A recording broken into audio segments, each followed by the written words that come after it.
Quedó mal puesto.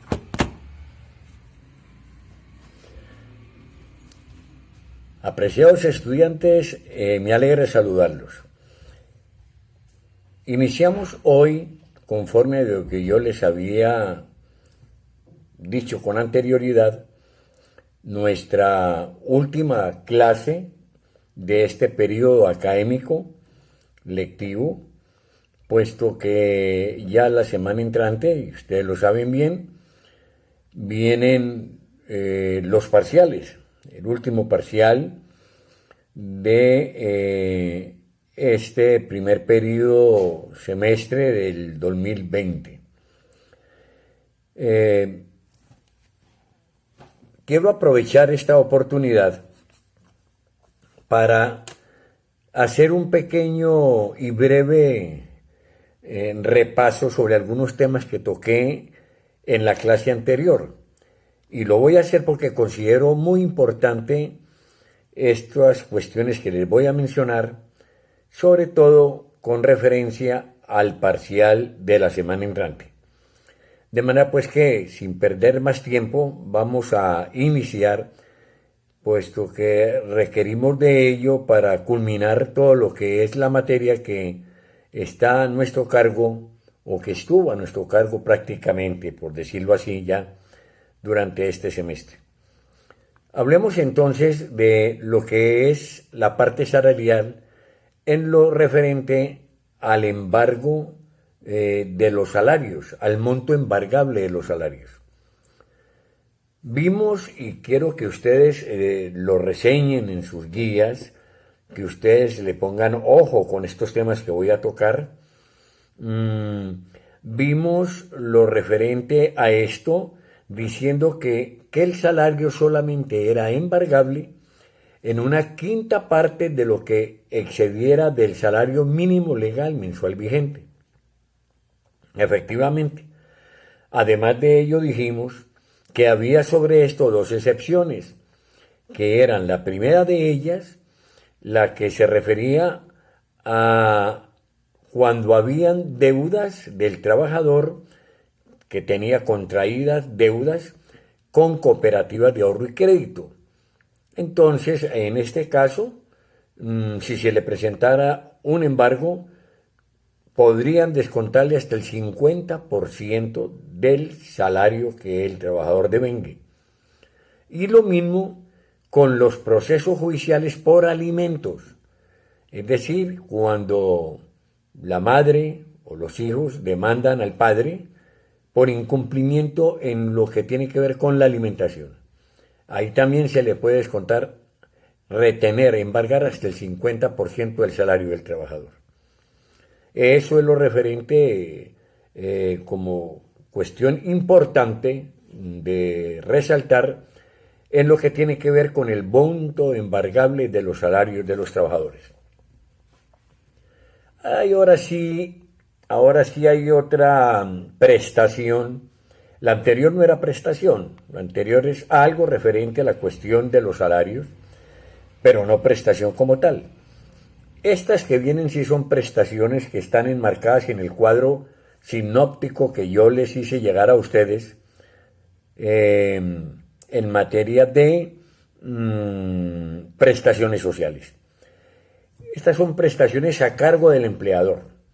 No todas, porque ya las mencionamos, pero vamos a mencionar acá, vamos a desmenuzar algunas de las más importantes.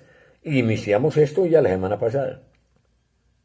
Primer término, hablemos de lo que es la prima de servicios.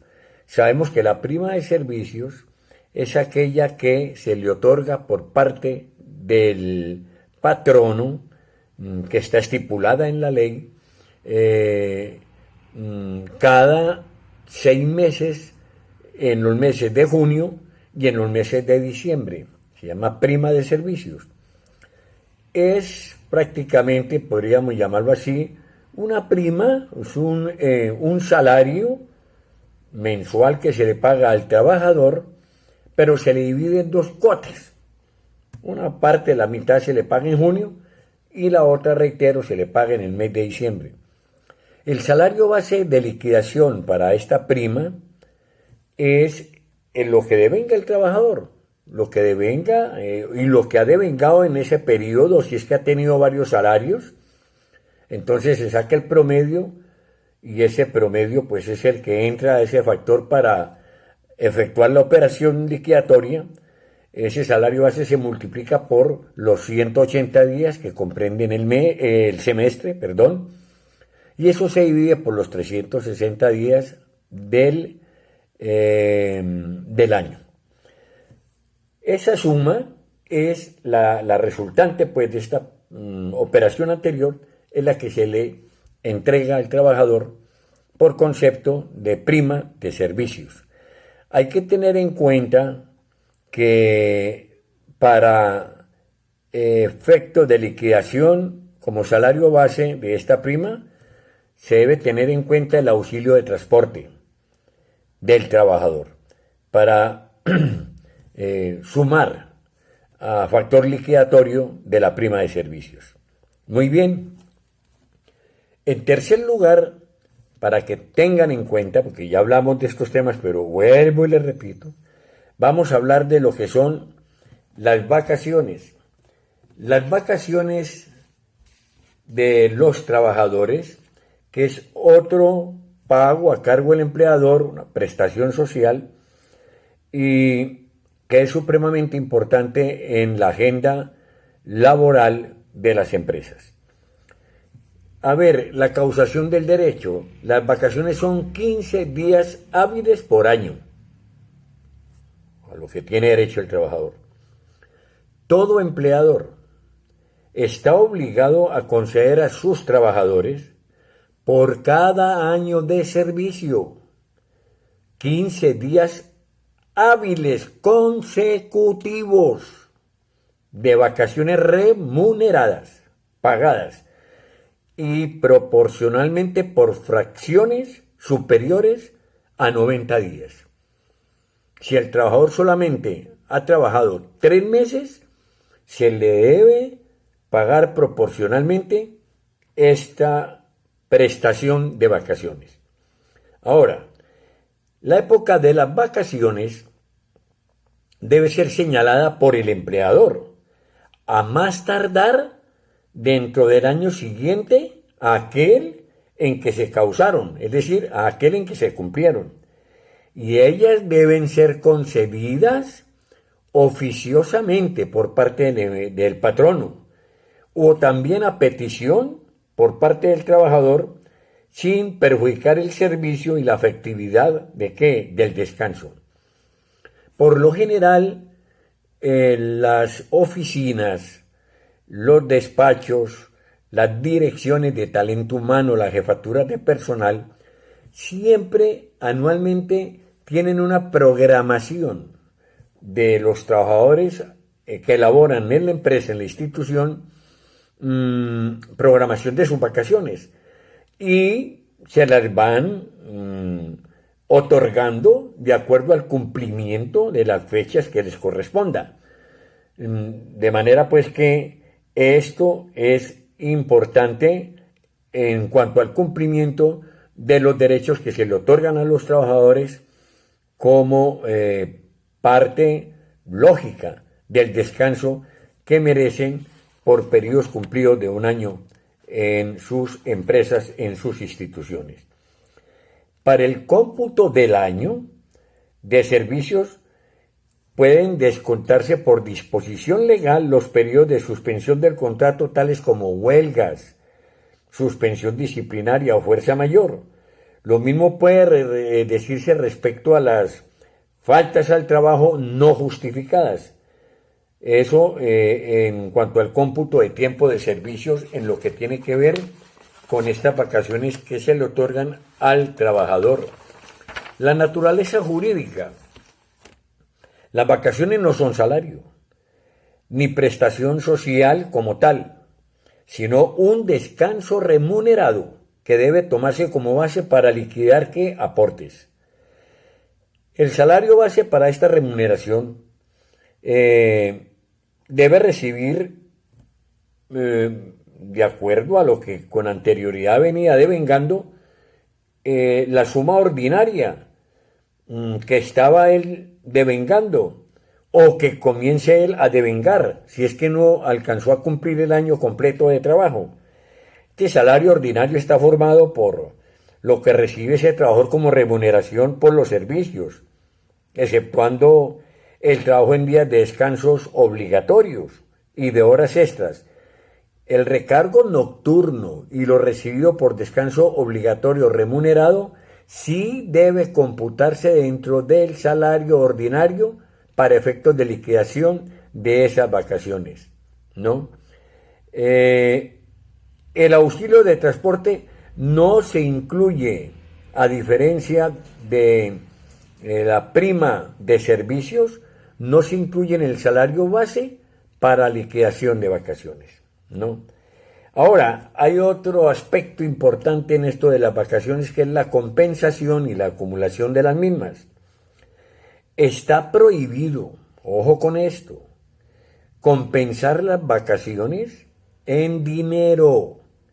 Sin embargo, el Ministerio del Trabajo puede autorizar esa compensación para los mayores de 18 años, pero únicamente hasta por la mitad. El pago solo será válido si se disfruta en tiempo la otra mitad. No es admisible jurídicamente el que se les compense totalmente el tiempo de las vacaciones en dinero al trabajador. Se le puede compensar la mitad en dinero y la otra mitad en tiempo, y ahí no hay ningún inconveniente a los mayores de 18 años de edad. El derecho a las vacaciones en dinero se hace exigible desde la fecha en que la persona termina la relación contractual, en caso de compensación, ¿no? Si de pronto la persona se va a retirar a alguna cuestión y no había disfrutado sus vacaciones, se las tienen que compensar, se las tienen que entregar en dinero. Además de este aspecto de vacaciones individuales, existe también el concepto de vacaciones colectivas, que está permitido al empleador conceder vacaciones colectivas a sus trabajadores. Si se dan vacaciones colectivas antes de que el trabajador complete un año de servicio, es decir, en forma anticipada, se debe tener en cuenta lo siguiente. Se deben remunerar con el salario que esté devengando el trabajador al entrar a disfrutar. Y también tener en cuenta que si el contrato de trabajo termina antes del año de servicios, dice la jurisprudencia, no podrá exigírsele al trabajador que reintegre el valor recibido por las vacaciones que disfrutó en forma anticipada o que complete el año de servicios. Ojo con eso en cuanto a lo que tiene que ver con estos factores de vacaciones colectivas. Muy bien, tenemos también otro aspecto sumamente importante que tiene que ver con esta temática, y es el del auxilio del transporte. La naturaleza jurídica. Este pago tiene la naturaleza de un auxilio económico, con destinación específica, y por mandato de la ley se debe incorporar al salario única y exclusivamente para efectos de liquidación de prestaciones sociales. Por disposición de la ley 100 de 1993 y la ley 344 del 96, el valor del auxilio de transporte no se incluye en la base salarial para liquidar los aportes al sistema de seguridad social. ¿Quiénes son los trabajadores beneficiarios? Ahora, este auxilio de transporte es fijado anualmente. ¿Cómo? Cuando se reúnen las mesas de concertación laboral para fijar y estipular el salario mínimo legal mensual vigente para el año que prosigue, de una vez se fija también coetáneamente el valor del auxilio de transporte. Muy bien, ¿cuáles son los trabajadores beneficiarios del auxilio de transporte? Son todos aquellos trabajadores que devenguen hasta 2 salarios mínimos legales mensuales vigentes. Así de sencillo. Estos trabajadores tienen derecho al auxilio de transporte, eh, hay algunas cuestiones que son importantes en lo que tienen que ver con otros aspectos de las prestaciones que están en el cuadro que ustedes ya tienen en sus guías. Por ejemplo, las que hacen referencia a las cajas de compensación familiar, las prestaciones en caso de muerte del trabajador, etcétera, etcétera. Pero, reitero, hemos visto, habida cuenta de la cuestión de tiempo también, hemos visto y explicado las más importantes de las prestaciones sociales a que tienen derecho los trabajadores en la República de Colombia por parte de el gobierno nacional. Vamos a ver ahora la tercera pata, como siempre lo he definido yo en esta materia de legislación empresarial, que les dije a ustedes desde el primer día que esto era una especie de trípode, que esto era una pata de 3 mesas. Perdón, es una mesa de 3 patas. Excúsenme, una mesa de 3 patas, que era la legislación comercial, la primera que vimos, la segunda, la legislación laboral, y culminamos con una parte muy resumida, incluso porque es bastante denso y complicado el tema del abordaje de lo que es la temática tributaria. Por lo extenso, de pronto por lo técnico en muchos de sus aspectos y sus conceptos, pero de todas maneras vamos a alcanzar a ver las cuestiones grosso modo más importantes de lo que hace parte de nuestro estatuto tributario, nuestro código tributario.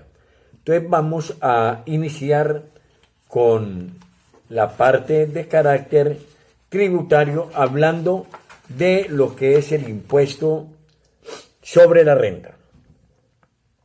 El impuesto sobre la renta, que grava los ingresos de las personas, de las empresas y de otras entidades legales, normalmente se calcula como un porcentaje variable de los ingresos de las personas físicas o jurídicas sujetas al pago de este impuesto. Hay varios tipos de impuesto sobre la renta, según las normas tributarias. Estos tipos de impuestos sobre la renta, es importante que todos nosotros, los que tenemos ya en un determinado momento la obligación de contribuir con el pago de los impuestos al fisco nacional, los conozcamos o por lo menos sepamos cuáles son. Estos tipos de impuestos son los siguientes. El primero es el impuesto progresivo sobre la renta. El segundo es el impuesto plano sobre la renta. Y el tercero es el impuesto regresivo sobre la renta. ¿En qué consiste el primero? El progresivo, como su nombre nos lo está indicando, es cuando el porcentaje aplicado a los ingresos de una persona aumenta con dichos ingresos. Así de sencillo. Repito, por eso se llama progresivo. Cuando el porcentaje aplicado a los ingresos de una persona aumenta con los ingresos de la persona. Van equivalentes, emparejados. El tipo de impuesto sobre la renta plano, cuando el porcentaje aplicado a los ingresos de una persona es igual, constante, no ha tenido o no tuvo ninguna alteración durante el periodo correspondiente.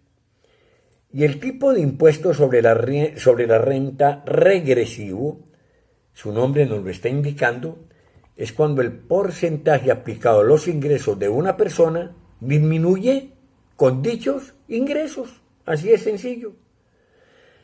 Cuando el impuesto sobre la renta se aplica a una compañía cualquiera, se suele llamar impuesto a las empresas o impuesto sobre los beneficios.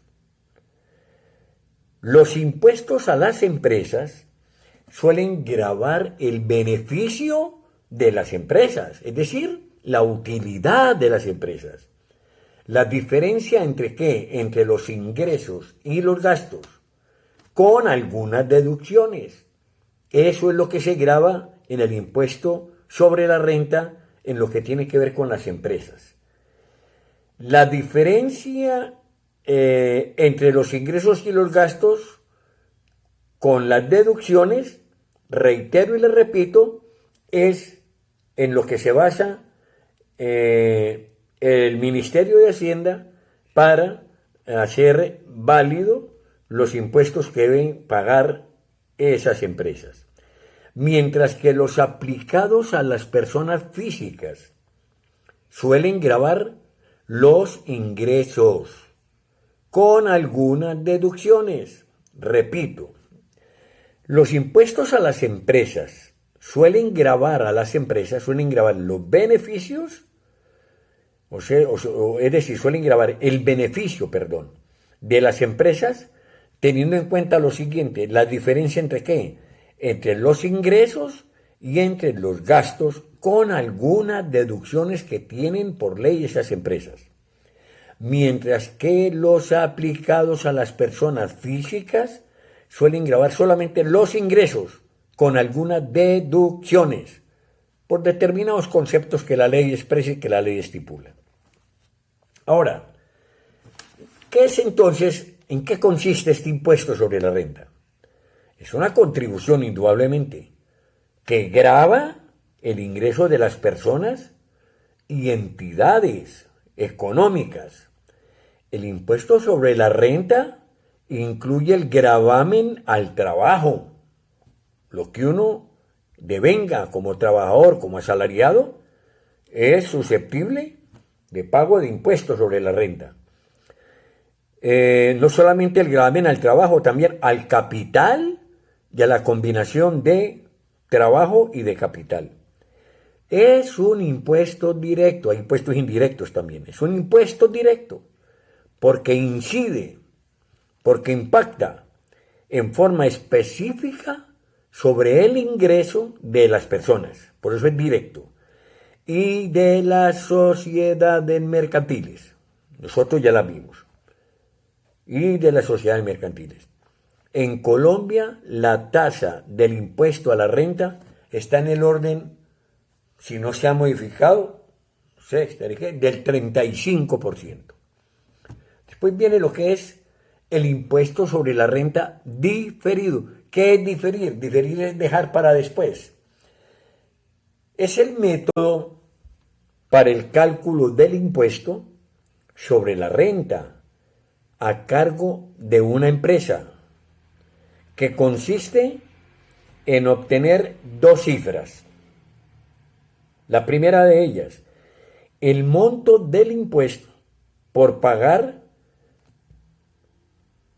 sobre la utilidad contable del ejercicio. Repito, la primera, el monto del impuesto por pagar sobre la utilidad contable del ejercicio. ¿Qué significa esto? Una cosa es lo que contablemente, por ley, deben llevar todas las sociedades y las empresas comerciales en sus libros. Y otra es lo que vamos a ver, que es la parte B, el monto del impuesto por pagar sobre la utilidad gravable del ejercicio. Muchas veces la diferencia entre las dos cifras que yo he mencionado, lo que es en el monto del impuesto por pagar sobre la utilidad contable y el monto del impuesto por pagar sobre la utilidad gravable, la diferencia entre las dos cifras es el monto del impuesto sobre la renta que se difiere y que se debe a diferencias temporales en la causación del impuesto. Es decir, de pronto no alcanzó a entrar en los papeles contables determinadas cifras, determinadas sumas de dinero, y por eso dentro de la vigencia de presentación de esa declaración para el pago de la renta no se tuvo en cuenta ese aspecto, pero lo tienen en cuenta para la vigencia posterior. Eso es un impuesto sobre la renta diferido. Vamos a ver ahora qué es el concepto general de la retención, de otro tema importantísimo sobre el que ustedes van a tener que investigar. Eso sí, les adelanto, pues van a tener que investigar y un poquitico profundamente, apelando desde luego a los sistemas, que los equipos con los que contamos actualmente, a Google, a Facebook, a Internet, a todo eso. Referente al decreto 624 de 1989, que es el estatuto tributario, en el cual está contemplado todo lo referente a este concepto, en todo lo que estamos viendo, pero hay un capítulo especial sobre el concepto general de retención en la fuente. La retención en la fuente no es un impuesto, sino es un mecanismo de cobro anticipado, ese mecanismo de un impuesto en el momento en que sucede el hecho generador. Es decir, cuando yo realizo una transacción de carácter comercial que implica desde luego la erogación de un dinero, asimismo se genera esto anticipadamente, que algunos denominan impuesto, por el hecho de la operación mercantil que yo realicé, dependiendo de la cuantía, desde luego.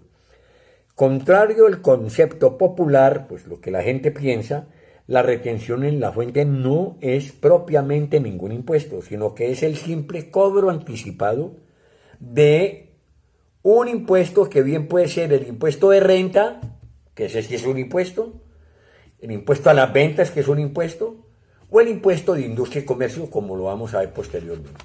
Muy bien, tenemos ahora el de retención en la fuente por IVA. Al igual que en el impuesto a la renta y el impuesto de industria y comercio, que lo vamos a ver a continuación, en el impuesto a las ventas también existe la figura de la retención a la fuente. Esta figura se conoce comúnmente como rete IVA. Es el IVA. El IVA que en este momento en algunos artículos está al 19%, que se paga sobre cualquier artículo que en un momento determinado uno adquiera, uno compre. La retención en la fuente por IVA consiste en que el comprador, al momento de causar o pagar la compra, retiene al vendedor el 50% del valor del IVA. Ejemplo, la empresa A compra a la empresa B mercancías por valor de X pesos, más IVA. El valor del IVA a la tarifa general es de, sobre determinada suma, es de X pesos. La empresa A primera de esos números que no mencionamos de IVA solo pagará a la empresa B el valor de X, que corresponde al 50% del valor total del IVA. El restante 50% la empresa B lo retiene. Es una retención. El IVA es una retención, como bien lo estamos viendo acá en nuestro estudio. La retención en la fuente por IVA se practica siempre y cuando el hecho o la operación económica supere la base mínima, que para servicios es de 4 VT y para compras es de 27 VT. Eso se ha modificado con la nueva reforma tributaria.